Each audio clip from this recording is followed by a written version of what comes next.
Hello everyone, हाय, good evening. कैसे हैं आप सब लोग दोस्तों। मेरा नाम है उर्वशी जोशी एंड ये है मेरा चैनल 333 हाई प्रीस्टेस। जब मैं इस वीडियो को रिकॉर्ड कर रही हूँ तब तो इवनिंग हो रहा है। खैर, आप जब भी इस वीडियो को सुने आपका समय अच्छा हो। और इस वीडियो में मैं आपके साथ दो चीज़ें शेयर करूँगी। इस चैनल मैसेज में मैं दो चीज़ें शेयर करूँगी जो मुझे रिसीव हुई, ठीक है, जो मुझे गाइडेंस आई। एक चीज़ है जो मुझे बहुत स्ट्रॉन्ग कॉलिंग आ रही है आप लोगों के साथ शेयर करने के लिए, और उसके अलावा एक चैनल सॉन्ग है जो मुझे आज ही इवनिंग में 4:30 5 o'clock रिसीव हुआ था, तो वो भी उसके बारे में भी मैं बात करूँगी। लेकिन पहले मैं बात करूँगी जो बहुत इम्पॉर्टेंट एक गाइडेंस मुझे आ रही है। जितने भी लोग स्पिरिचुअल अवेकनिंग असेंशन के प्रोसेस में हैं उन तक ही ये वीडियोस मेरे पहुंचते हैं, या फिर ये कह लो कि उन तक ही जो भी हायर एनर्जीज़ हैं उन तक इन वीडियोस को पहुंचा के कुछ समझाने की उनको कोशिश कर रहे हैं, कुछ बताने की उन्हें कोशिश कर रहे हैं। जो थोड़ा अवेयर है वो चीज़ों को सीरियसली लेते होंगे और उसको उनको बेनिफिट भी मिल रहा होगा। लेकिन जो बहुत ज़्यादा इल्यूजन्स में फंस गए हैं या गलत लोगों के चक्कर में फंस गए हैं, शायद उनको ना समझ आता हो। बट जो भी मैं एडवाइस यहाँ पे करती हूँ वो सब मुझे जो है गाइडेंस आती है आप लोगों तक बताने के लिए। और तो पहली चीज़ ये आ रही है मुझे बड़े दिनों से गाइडेंस, वो ये है कि अगर आपके घर में कोई ऐसा है, आपकी वाइफ, ठीक है, या आपके हस्बैंड या आपके बच्चे या आपका भाई या आपकी सिस्टर, कोई है ऐसा आपका जो मतलब बिल्कुल ठीक था वो पर्सन, ठीक है, वो पर्सन ठीक था, आप उसको जानते हो कि इसका क्या बिहेवियर है, इसके क्या तरीके हैं, आप जानते हो उस पर्सन को, ठीक है, आप उसका एक बेसिक बिहेवियर पहचानते हो। लेकिन अभी कुछ समय से वो पर्सन बहुत ही ज़्यादा कुछ वियर्ड बिहेव करने लगी है या बहुत ही वियर्ड बिहेव कर रहा है। आपकी वाइफ या फिर आपका हस्बैंड या फिर भाई या बहन, जो आपको लग रहा है कि ये ऐसी थी ही नहीं, ये ऐसा था ही नहीं, ये क्या कर रहा है ये पर्सन। या फिर आप खुद कि आप पिछले कुछ दिनों से कुछ इस तरीके से सोच रहे हो या इस तरीके की चीज़ें चाह रहे हो या इस तरीके के एक्शंस आप ले रहे हो जो आप खुद ही अपने आप को देख देख के हैरान हो रहे हो कि ये मैं नहीं कर सकता, ये मैं नहीं कर सकती, ये मैं क्या कर रही हूँ या क्या कर रहा हूँ। या फिर जो भी वो घर का सदस्य है या आपका करीबी अगर कुछ बिल्कुल कुछ अलग ही कुछ ऐसा कर रहा है जिसको देख के आप हैरान हो रहे हो, वो बंदा खुद कष्ट में है, कुछ ऐसी चीज़ें कर रहा है जो उसके कैरेक्टर में थी ही नहीं, जो उसका बिहेवियर था ही नहीं, पर वो कर रहा है या कर रही है। तो ऐसे व्यक्ति की ना के साथ ऐसा हो सकता है कि ना, ऐसा होता है कई बार हमारी ज़िंदगी में एक ऐसी स्टेज आती है लाइफ में कि जो हमारी ब्लड लाइन है, जो हमारे पूर्वज रहे हैं, हमारे एंसेस्टर्स रहे हैं, उनके ना गुण या अवगुण हमारे अंदर एक्टिव हो जाते हैं। हमारी जो ब्लड लाइन है, हमारे हम जिस ख़ानदान से बिलोंग करते हैं, हमारे पीछे के लोग जो रहे हैं, उनका जो व्यवहार रहा है, उनके जो तरीके रहे हैं, उनकी चीज़ें बंदे के बिहेवियर में झलकने लगती हैं। अभी रिसेंटली मेरी एक क्लाइंट है, उनके हस्बैंड काफ़ी उम्र हो गई है लेकिन बड़ी अय्याश हरकतें कर रहे हैं।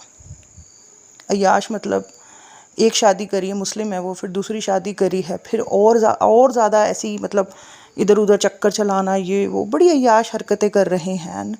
शी सेड कि मैम इस आदमी को हो क्या गया है, ये कर क्या रहा है, ये इस तरीके से अपने आप को बर्बाद कर रहा है, ये डिप्रेशन में जा रहे हैं, गंदी हरकतें कर रहा है ये पर्सन, ये क्या हो रखा है इसको।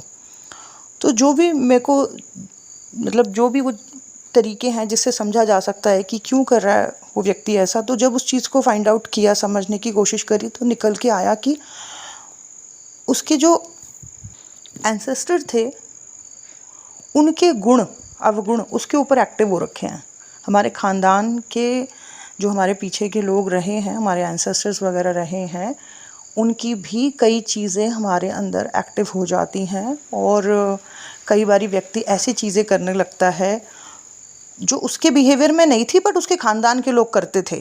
जैसे कोई पूर्वज था वो बहुत शराबी था या अय्याश था, एक बंदा अच्छा खासा अपनी लाइफ को जी रहा है, नौकरी कर रहा है, विदेश जा रहा है, और सडनली एक एज ऐसी आई कि वो भी अपने जो पीछे के लोग थे उनकी जैसी हरकतें कर रहा है, बिल्कुल वैसी हरकतें कर रही है।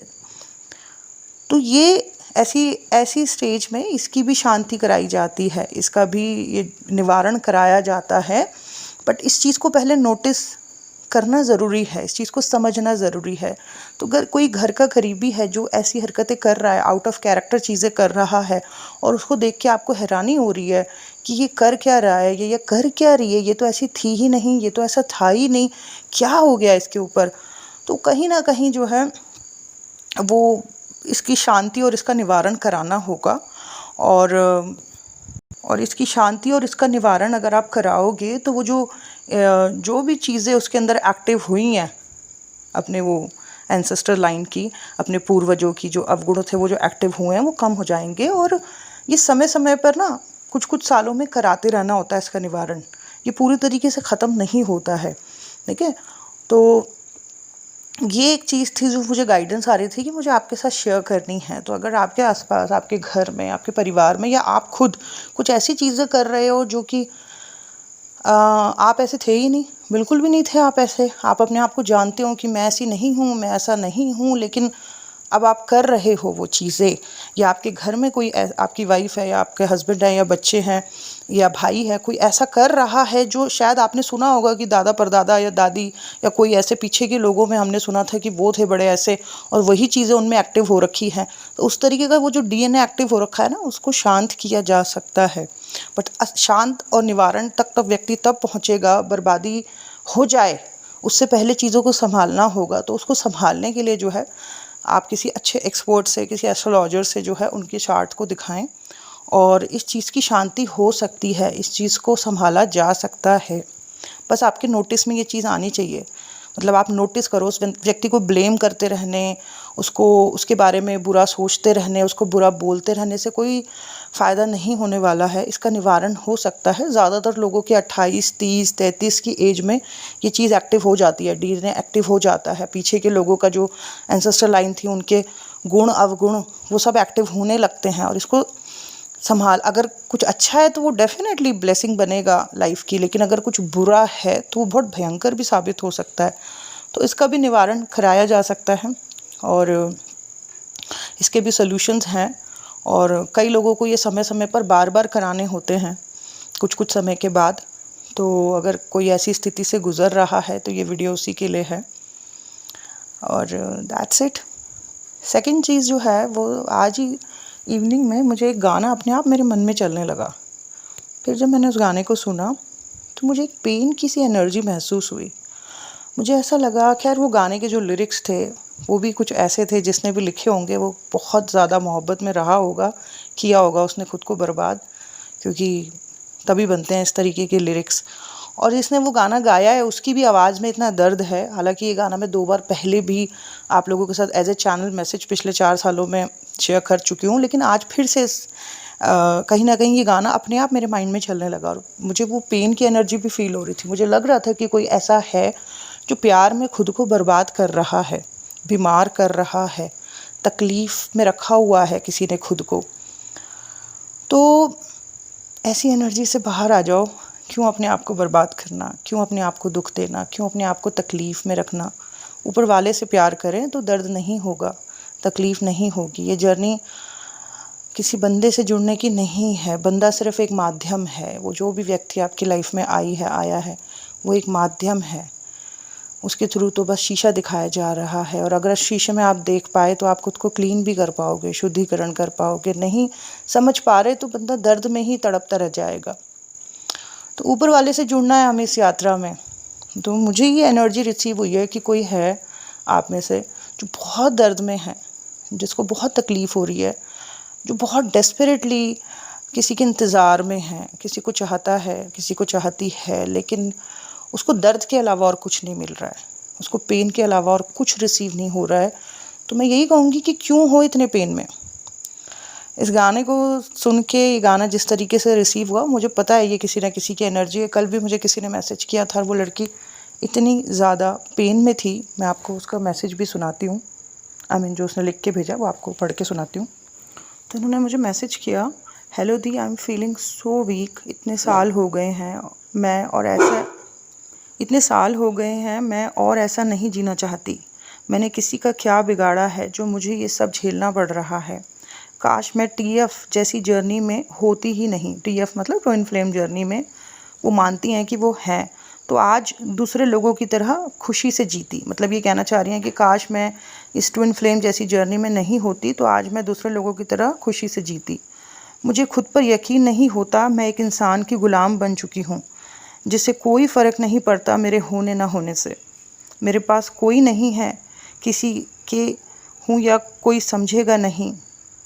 मतलब वो ये कह रहे हैं कि कोई मेरे पास है भी नहीं, मतलब जो मेरे दर्द को समझे। तो लोग इस तरीके से दर्द में जो है तड़प रहे हैं। ये जर्नी ना, ये जो अवेकनिंग असेंशन की जर्नी मिली है, ये तड़पने के लिए नहीं मिली है, ये इसलिए मिली है ताकि आप अपने आप को शुद्ध कर सको, अपने अंदर के पेन्स को रिलीज़ कर सको। लेकिन जो भी माध्यम बना के आपके जीवन में भेजा जा रहा है, कई लोग उसी माध्यम के पीछे पड़ जाते हैं, उसी के बारे में सोचते रहेंगे, इसीलिए फिर उनके साथ उल्टा होने लगता है। तो खैर, ये गाना जो है डिस्क्रिप्शन बॉक्स और कमेंट बॉक्स में मैंने पिन कर दिया है। ये चैनल सॉन्ग ज़रूर सुनें। और दैट्स इट, यही था मेरा आज का video. Thank you so much, God bless you all, bye bye.